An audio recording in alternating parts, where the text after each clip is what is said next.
Bonjour à toutes et bonjour à tous, bienvenue sur Educ Podcast, le podcast de l'éducation populaire et de l'animation. Et je suis bien évidemment accompagné de Jules. Comment ça va, Jules? Eh bah, écoute, ça va super, franchement super content de faire ce petit podcast. Et toi, ça va bien? Ouais, ça va, écoute, tranquille. Désolé d'avance si vous entendez un petit peu de bruit autour de nous, là, mais il y a des travaux de mon côté, Jules, donc je suis désolé d'avance si ça fait un petit peu de bruit derrière, mais de toute façon, ça ne nous empêchera pas de vous apporter de la valeur et de vous apporter des petits tips. Et de quoi on va parler aujourd'hui? Eh bah, écoute, aujourd'hui, on voulait se pencher sur des ACD, donc on a plein de petites ACD à vous filer qui sont faciles à mettre en place, où on va vous expliquer un petit peu les règles du jeu, le temps que ça peut prendre et puis les tranches d'âge qui y sont associées. Ouais, c'est ça, les ACD qui sont donc les activités de courte durée. On en a parlé avec Dexter dans l'épisode, le troisième épisode, si je me trompe pas. Et du coup, bah voilà, c'est parti, hein, on va vous filer un petit peu de reco. On vous invite bien évidemment à nous suivre sur les réseaux sociaux, à nous suivre sur notre compte Instagram, et puis à pas hésiter à nous dire ce que vous pensez de tout ce qu'on fait. C'est parti, let's go? Ouais, let's go, ouais. Let's Allez, go, c'est let's go. parti. Écoute, Ouais. je vais te griller la priorité, Jules, aujourd'hui. Je pense que tu m'en voudras pas, je pense que personne ne m'en voudra, hein, ça t'embête pas? Non, non, non, bah, même les meilleurs, hein, des plus grands finissent deuxième, donc vas-y, hein, commence, hein. OK. En fait, je vais commencer en vous donnant une ACD qui en est pas vraiment une, mais je vous invite à en user, à en abuser pour créer vraiment, une cohésion de groupe, une vraie fédération, autour de ce petit événement que sont les chorégraphies. Je vous invite à avoir constamment sur vous une petite enceinte et puis à pas hésiter à créer une choré ou à même réutiliser une choré. Vous avez les chorés classiques, hein, comme, le Logo Bitombo, Tombollywood, tout ça de Moussiet Tombola, qui sont des grands classiques. Bon, vous en connaissez plein d'autres évidemment, mais de créer comme ça des petits moments où vous avez un petit peu de temps à perdre, puisque c'est le principe des ACD, c'est clairement de gagner un petit peu de temps. S'il y a le cuistot qui vous dit que vous devez attendre un quart d'heure parce que c'est pas encore prêt, s'il y a le bus qui prend 10 minutes, 20 minutes de plus pour arriver, avoir une petite enceinte sur vous et créer un petit moment où vous allez danser. Et en fait, l'intérêt des chorégraphies, c'est de le répéter presque quotidiennement, sur mes séjours, c'est presque un indispensable pour démarrer la journée. Et du coup, ces petites chorés, ben, au fur et à mesure, au début, les enfants, ils vont pas trop danser, ou alors il y en a qui vont se dire carrément: «Mais qu'est-ce qu'ils font à danser?» et tout ça, et puis il y en a qui comprennent tout de suite l'intérêt. Et en fait, ces chorés, elles vont vraiment créer une petite émulation et créer un vrai moment. Et à la fin, en fait, le secret, c'est que, bah, pendant la boum, ça vous permet de redynamiser la boum si vous commencez à lancer des chorés comme ça, à mettre les sons que vous avez utilisés tout le long du séjour, et vous allez pouvoir redynamiser un petit peu la boum. Je sais pas si tu utilises toi les chorés, Jules, mais c'est un vrai bon moment à partager. Alors moi, je l'utilise pas plus que ça parce que je suis pas trop un expert en danse, mais mais j'avoue que quand j'ai des collègues qui se lancent dans ce genre de truc, bah, j'aime bien y aller. J'aime bien y aller parce que, bah, le fait que les animes participent, ça amène toujours un petit peu plus d'engouement, puis c'est aussi notre rôle, hein, mine de rien, de donner vie à des temps comme ça. Et puis, comme tu le disais si bien, bah, tout ce qui se passe, pendant l'apprentissage de la Corée, tu peux le retrouver à la boum après derrière et ça fait un petit moment un peu sympa, un peu fort, un petit souvenir que les jeunes vont se rappeler ou que les enfants vont se rappeler après, ouais. Ouais, c'est ça, ça crée vraiment un bon petit moment. Je te rassure, hein, je suis pas du tout un bon danseur, même un piètre danseur, mais tout le monde en fait, a la possibilité. Moi, quand je crée des chorés, enfin quand je crée des chorés, parce que c'est un peu moins le cas quand même maintenant, on va pas se mentir, je laisse la main. C'était toujours des pas super simples, tu vois? 3 pas à gauche, on tape dans les mains, 3 pas à droite et on tape dans les mains. Mais en fait, on s'en fout. Le moment, le principe, c'est vraiment de délirer, quoi. Voilà, donc Mmh, ça, mmh mh. c'était pas vraiment un STD, c'était un petit peu pour introduire le truc. Du coup, Jules, est-ce que tu veux commencer à nous donner une vraie ACD? Je te laisse Bah, l'honneur. écoute, je vais prendre la main alors pour le coup, hein, avec une vraie ACD. Ouais, ça c'est une que je fais beaucoup, que j'aime beaucoup, c'est, l'ACD qui s'appelle le maître du temps. Ouais. Alors le maître du temps, je sais qu'il y a plein de façons de le faire un petit peu différentes. Moi, celle que j'aime bien mettre en place, c'est en fait, le fait de prendre un chronomètre ou un téléphone ou un truc comme ça, d'avoir son groupe et son public qui est juste en face de soi et de leur demander de compter pendant 1 minute, de compter, dans leur tête pendant 1 minute. L'idée, c'est, de commencer à compter avec eux pour leur filer le rythme et en fait, au bout d'une minute, tous les enfants, tous les jeunes vont lever la main. Enfin, du moins quand eux pensent être arrivés à 1 minute. Là, le but de l'animateur, c'est de réussir à cerner tout de suite qui est-ce qui va être le plus proche de cette minute-là Mmh. et une fois que tout le monde a levé la main, bah, l'animateur va filer des petits indices pour dire qui sera réellement le maître du temps. Ces indices, ça peut prendre plein de formes, mais en général, ça va être surtout des affirmations du genre, bah, «Le maître du temps, porte, des lunettes». ou le maître du temps a des cheveux frisés, ou le maître du temps, a un t-shirt jaune.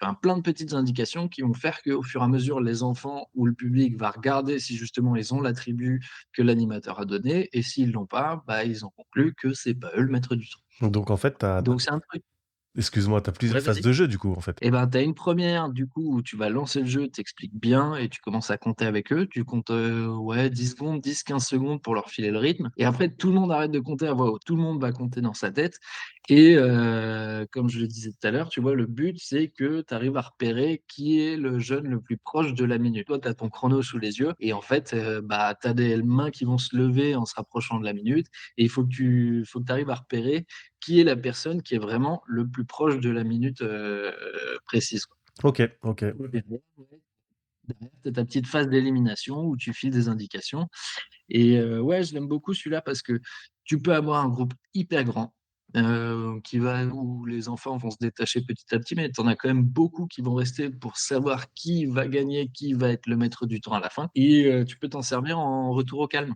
Tu vois? Sur un petit temps, je sais que, sur des ALAE ou ce genre de choses, bah, il y a souvent un temps calme. Ça, c'est un truc facile à mettre en place justement au moment du temps calme. Ouais. Effectivement, moi j'utilisais beaucoup, pendant le temps calme, ce petit jeu-là, mais j'avais pas la suite, avec, trouver qui est le maître du temps en donnant des petits indices. C'est chouette, Mmh mh. effectivement. Je pense que je testerai, à l'occasion où je le transmettrai, à mes animes. Bah, Ouais. écoute, moi je vais enchaîner. Moi, je vais vous proposer, un jeu que j'ai vécu pendant une formation BAFA. C'est un jeune qui nous a proposé cet ACD, c'est le médium médiocre. Donc c'est simple, on a 2 équipes et en fait, chacun des membres de l'équipe va avoir un numéro. Donc si par exemple vous êtes 9 dans votre équipe, vous allez avoir des numéros de 1 à 9. Et en fait, ces numéros qu'on s'attribue, c'est un espèce de barème. Le but du jeu, ça va être de reclasser les gens, dans l'ordre le plus précis possible de 1 à 9, d'accord? Donc, tous les 2, par exemple, on est dans une équipe et toi, tu as le numéro 4, moi j'ai le numéro 9, pour vraiment donner des exemples parlants. L'équipe adverse, pour trouver mon numéro, ton numéro et celui de nos autres collègues, ils vont, nous poser des questions. Par exemple, ils vont nous poser la question, «Thomas, est-ce que tu as peur des araignées?» Et moi, je vais dire, comme je suis le numéro 9, j'ai extrêmement peur des araignées. C'est phobique. Je peux même pas en voir une en photo, en image, c'est pas possible. Ça me fait vraiment trop, trop peur. Donc tu vois, c'est assez extrême parce que j'ai le numéro 9. Ouais. S'il te pose la question à toi, est-ce que t'aimes les escargots? Tu vas dire, «Bah, écoute, j'aime bien ça, mais sans plus», voilà, tu es assez moyen parce que, bah, tu as le numéro 4, tu vois? Et à force de OK. poser des questions, donc ce sera au meneur de jeu soit d'imposer qu'il y a un nombre limite de questions, soit une durée à la fin du compte à rebours ou à la fin du nombre de questions. L'équipe, adverse, notre équipe adverse va nous classer, donc vont dire: «Bon, bah, Thomas, je pense que toi, tu es le numéro 9. Jules, je pense que tu es le numéro 5». Et ensuite, on va vérifier si, l'ordre est exact, si l'ordre a été respecté. Je sais pas si tu as compris, je sais pas si OK. ça a été très clair. L'idée, c'est de le faire Ouais. simultanément entre les 2 équipes, à poser des questions à tour de rôle et puis au bout d'un moment, il y a ce petit temps de concertation qui va permettre de classer du coup, les autres enfants, de l'équipe adverse. Ouais, si, trop chouette. Ouais, c'est un vrai jeu de classement en fin de compte, on se file des numéros, puis après on se pose des questions et l'idée c'est de savoir, de pouvoir mettre après du plus petit au plus grand ou du plus grand au plus petit, peu importe suivant la règle que les animaux ont filée, mais ouais, si, si, je vois bien le genre. C'est ça et donc de bien dire aux enfants que l'idée je dis ça parce que c'est arrivé pendant la CD, en fait la réponse dépend du numéro que tu as et pas de ta vision propre à toi, tu vois? Moi par exemple, j'ai pas spécialement peur des araignées, mais vu que j'avais eu là dans ces cas-là le numéro 9, il faut que je dise que j'ai extrêmement peur des araignées. OK, OK, OK et tu fais ça avec, quelle tranche d'âge à peu près? Bah, je pense que tu peux le faire avec, ouais, à partir des élémentaires, tu vois? À mon avis. Je pense que c'est un peu comme tout, le principe, c'est d'expliquer, ça peut se faire en un mot, par exemple avec des matères, mais honnêtement, je sais pas si je le tenterai avec des matères, ça risque de plus être une ACD, ça risque de durer peut-être un peu plus longtemps. En tout cas, moi là maintenant, je m'en sentirais pas capable. Je pense qu'il faut vraiment l'exploiter et l'expérimenter, plein de fois pour être sûr de pouvoir l'utiliser avec toutes les tranches d'âge. Mais je pense qu'à partir du CP, CE1, ouais, bah, c'est ça, ouais, 7 ans, 8 ans, ça peut marcher. OK, OK. Allez, à ton tour, vas-y, Écoute, c'est parti. moi je vais enchaîner, donc moi je vais vous parler, de la CD du Killer. Alors le killer, probablement un peu un classique, hein, que sûrement beaucoup de personnes connaissent.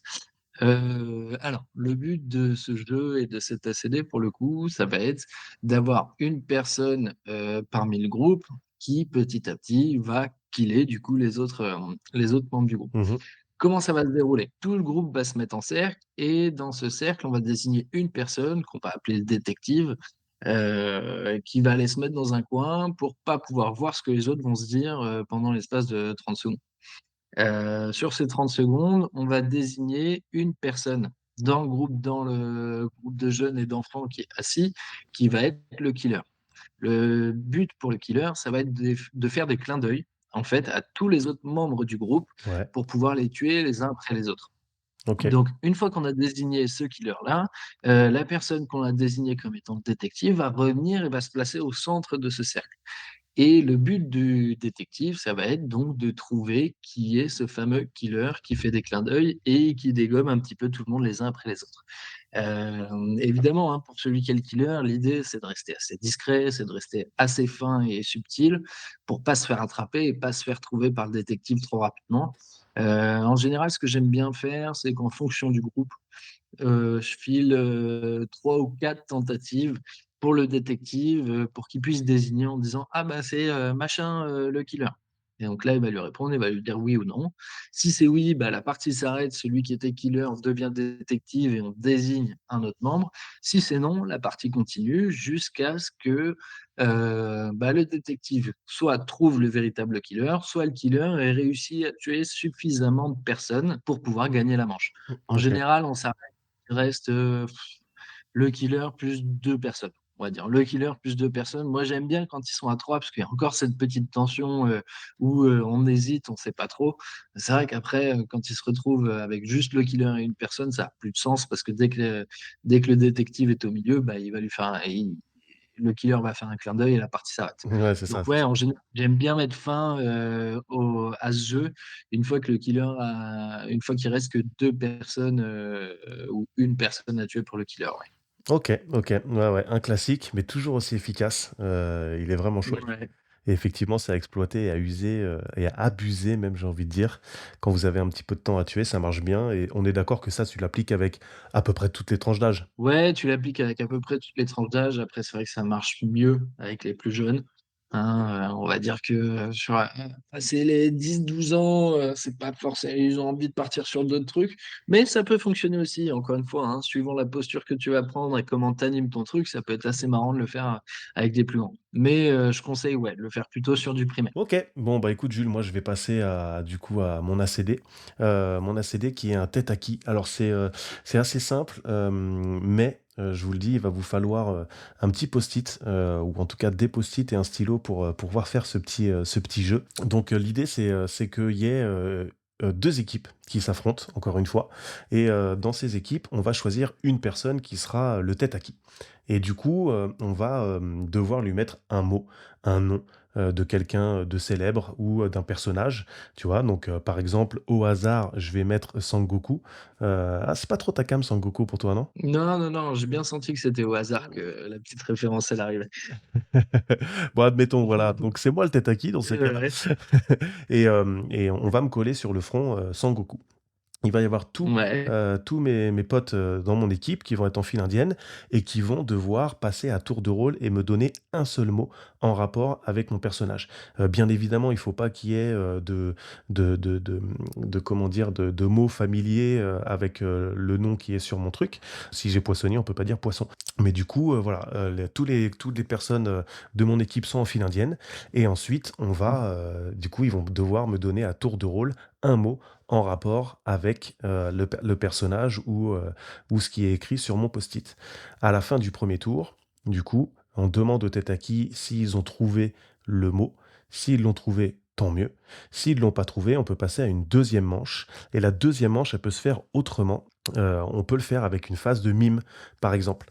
Donc là, dans ces cas-là, il y a plus de file indienne, ou il peut y avoir des files indiennes, mais moi je le fais pas comme ça en tout cas. Donc, moi qui ai le post-it sur la tête avec le nom de Son Goku, par exemple, il va y avoir 2 personnes de mon équipe qui vont mimer un Kamehameha. tu vois? Et OK. dans ces cas-là, après, moi, je vais proposer la réponse. Pendant ce temps-là, il y aura eu l'autre équipe qui aurait fait la même chose et dès que je pense avoir trouvé, là, je vais lever la main, cette fois et du coup, je vais, faire ma proposition. Si j'ai trouvé avant l'équipe adverse, c'est mon équipe qui remporte le premier point.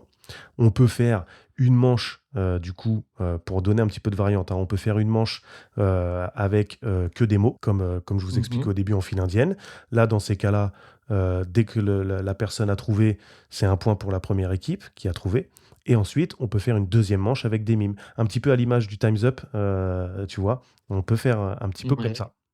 Voilà, c'est un petit peu l'idée. C'est un jeu, qui je pense est inspiré du Time's Up, mais c'est pareil, c'est un animateur qui m'avait proposé ça et du coup, c'était assez intéressant à voir, à vivre et c'était très chouette. Donc des post-it, un stylo, 2 mots, 2 personnes sur lesquelles on pose les post-it et ensuite c'est parti pour une phase de mots et une phase de mime. OK, OK, ah, c'est chouette. Moi, je connaissais une petite variante aussi où en fait, tu as chacun a son post-it sur la tête et en fin de compte, bah, tu vas poser une question. Quand c'est ton tour de jouer, tu poses une question qui va t'amener des indices au fur et à mesure, Ouais. sur ce que tu as, mais cool comme ça aussi. Il est pas mal comme ça et il y a aussi un autre jeu comme ça que moi je fais pour, créer des binômes, quand j'en ai besoin pour les veillées ou pour les jeux qu'on va mettre en place et que j'ai besoin de binômes. En fait, je vais créer, Ouais, des duos célèbres, genre Tintin et Milou, tu vois? J'en sais rien, Astérix et Obélix et cetera et en fait, tu vas coller, les post-it sur les têtes de tout le monde. Donc toi, tu vas mmh, avoir Tintin, moi je vais avoir Milou et tout le monde va être mélangé et en fait, personne n'a le droit de parler et ils vont devoir marcher, regarder les post-it des autres et en voyant que les post-it, à un moment donné, ils vont se dire: «Bah, tiens, partout je vois Tintin, mais je vois pas Milou». Et ben, ouais. je vais me dire que je vais être Milou et je vais venir te voir, je vais dire, «Est-ce que je suis ton binôme?» et là, normalement, ça devrait matcher parce qu'on va avoir compris ailleurs qu'il y a pas de Milou ou de Tintin, selon ton point de vue à toi, tu vois?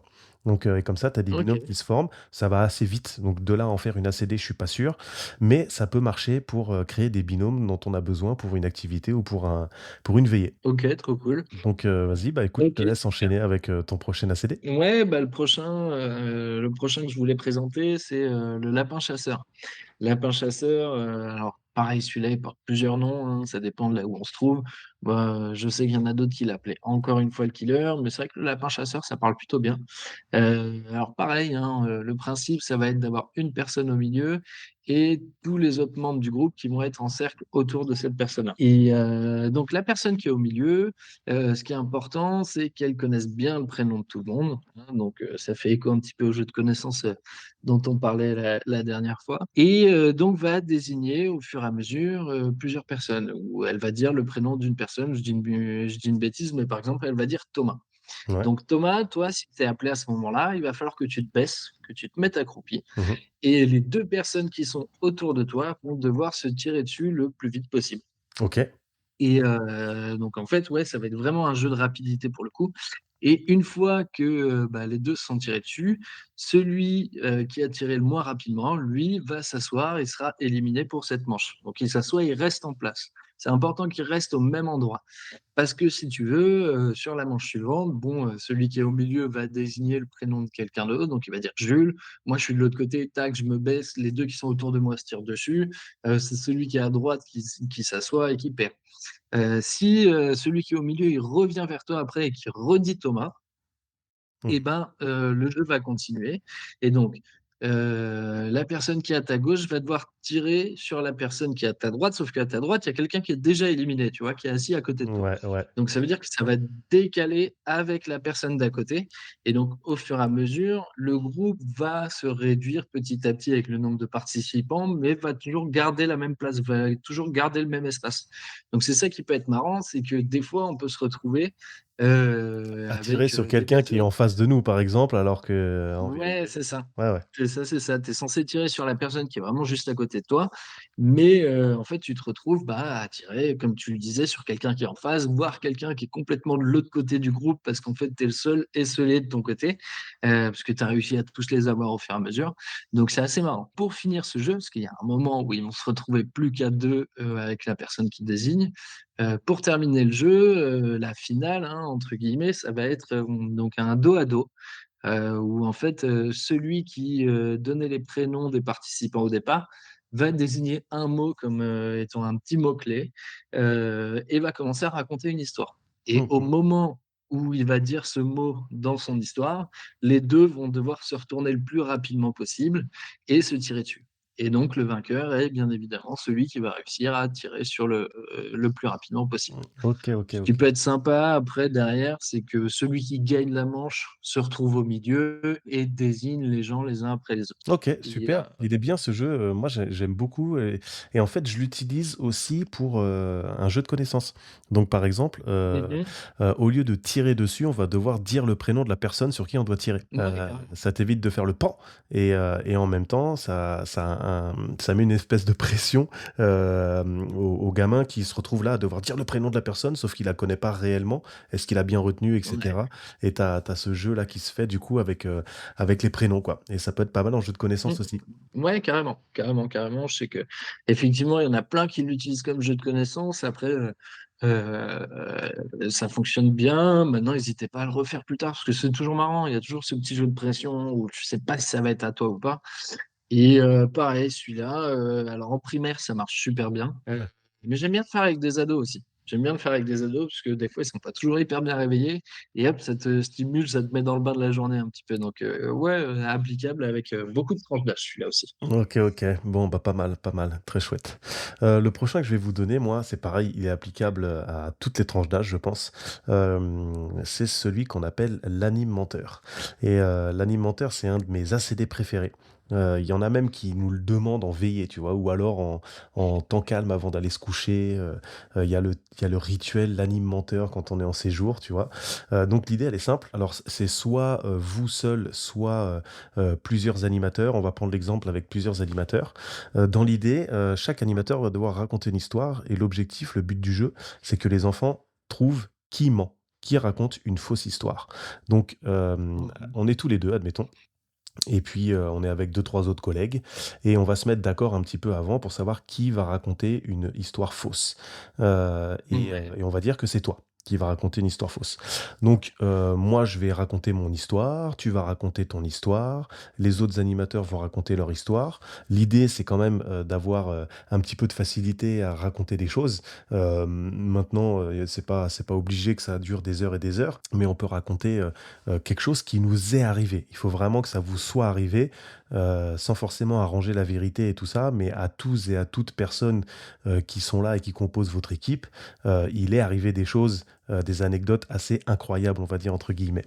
Bref, chacun Ouais. raconte son histoire et ensuite, à vous de voir ou pas si les enfants ont la possibilité de vous poser des questions pour vous demander des détails. Moi, généralement, je le fais. Je leur propose de me poser des questions ou de nous poser des questions et là, donc les enfants, au bout d'un moment, ils vont dire c'est pas les enfants qui vont dire, c'est plutôt nous qui disons: «Qui pense que Thomas, ment?»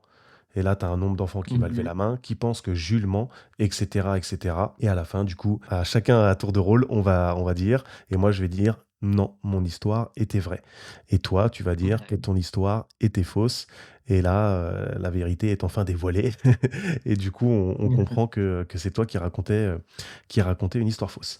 Et on peut le faire aussi en variante si jamais il y a un seul animateur.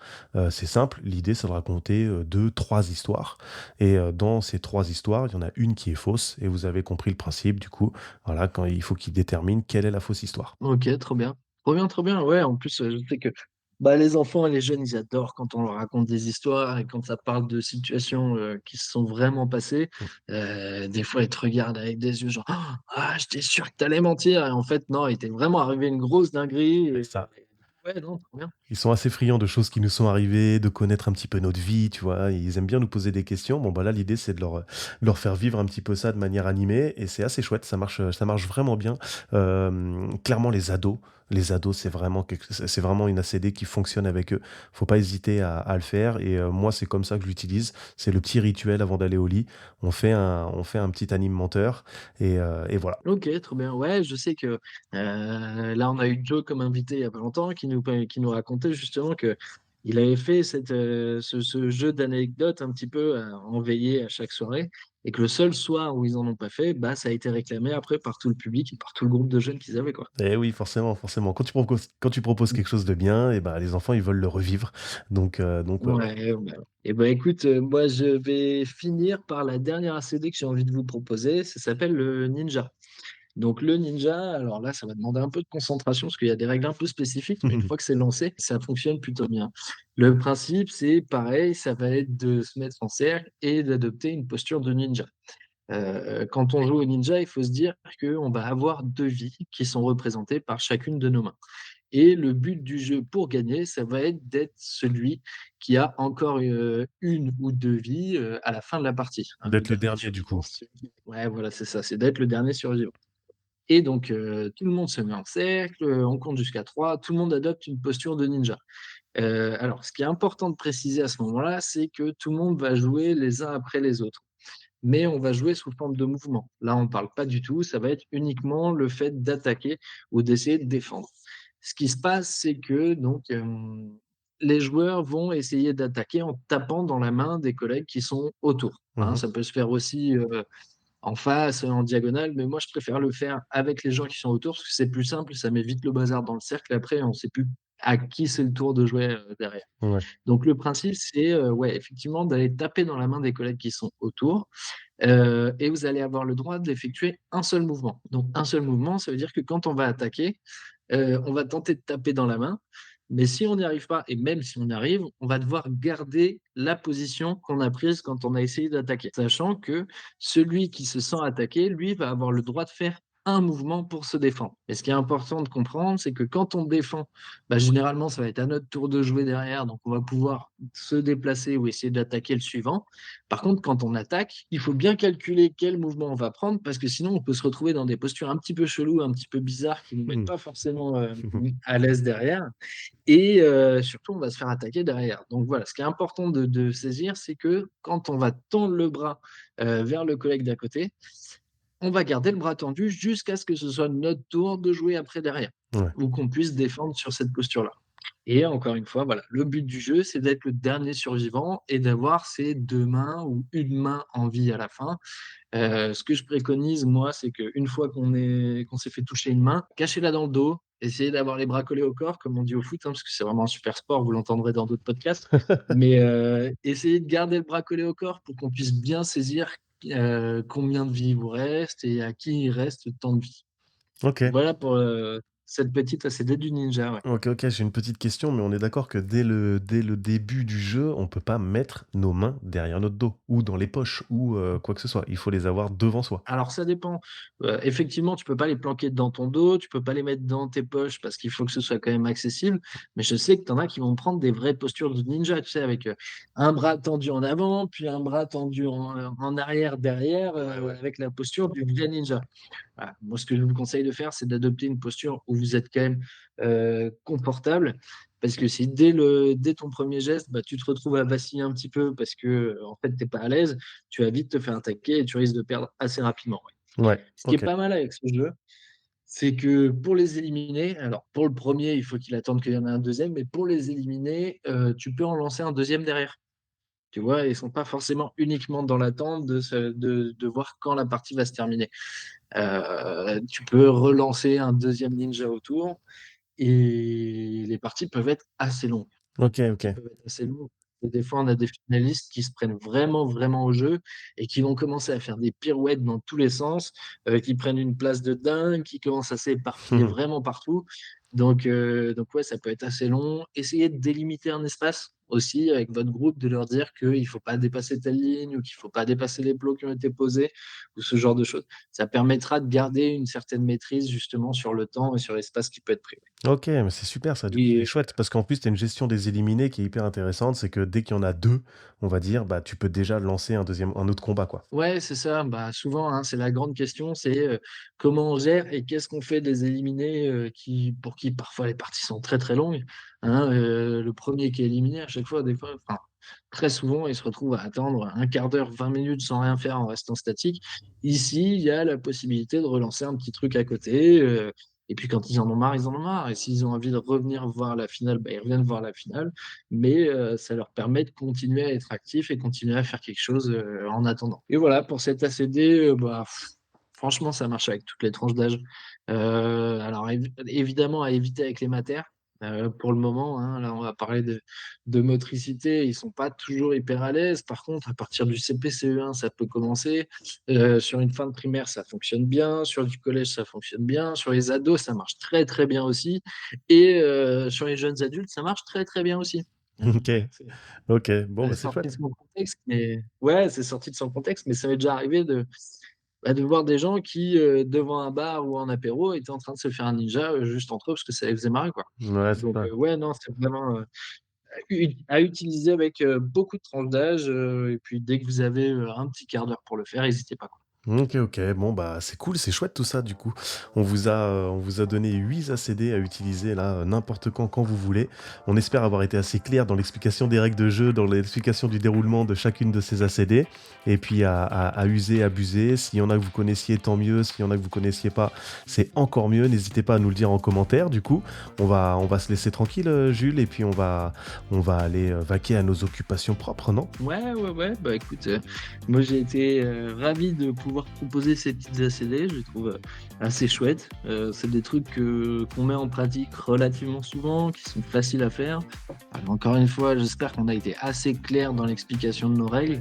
C'est vrai que là, on parle juste et des fois pouvoir apporter de l'action ou du mouvement sur les règles, c'est toujours plus simple. Mais, là, bah, on est sur du podcast, hein, donc, on peut pas vous montrer, on peut juste vous en parler. C'est ça, c'est Donc, ça. on aura été assez clair par rapport à tout ça, ouais. Bah ouais, on espère. Et puis de toute façon, on vous invite à chacune de vos explications de règles de jeu à faire un coup pour rien, pour que les enfants comprennent bien. Et bon, bah là, voilà, comme le dit Jules, on n'a pas du tout l'occasion de le faire et de vous le faire vivre en podcast, mais c'est pas grave. L'idée, c'est de vous apporter de la valeur, de vous apporter du contenu et puis de vous apporter plein de tips à mettre en place. Aujourd'hui, c'était les ACD. On va se quitter, Jules, du coup. Ouais, ouais, ouais, ça y est, c'est l'heure. Ouais, c'est l'heure, c'est ça. Donc merci à tous, et merci à toutes les personnes qui nous ont écoutés. On vous dit à la semaine prochaine. Et puis n'hésitez pas à nous dire ce que vous pensez du podcast, à nous faire des retours. Nous, on en a besoin. C'est comme ça qu'on devient meilleur avec Jules, on le sait, hein. Donc c'est tous ensemble qu'on avance. L'idée, c'est de vous donner de la valeur et de valoriser tous nos métiers. Donc n'hésitez pas à nous faire des retours et à nous dire ce que vous pensez de ce podcast. Jules, je te souhaite une bonne journée. Je te dis à bientôt. Ouais, à très bientôt Thomas et puis salut à tout le monde. Yes, et on se retrouve la semaine prochaine avec deux invités qu'on aura autour de la table. Du coup, ce sera Julien et Lisa et qui nous parleront de l'implication des jeunes dans les projets. Donc soyez à l'écoute et puis on vous dit à très bientôt. Allez, ciao! Salut, salut.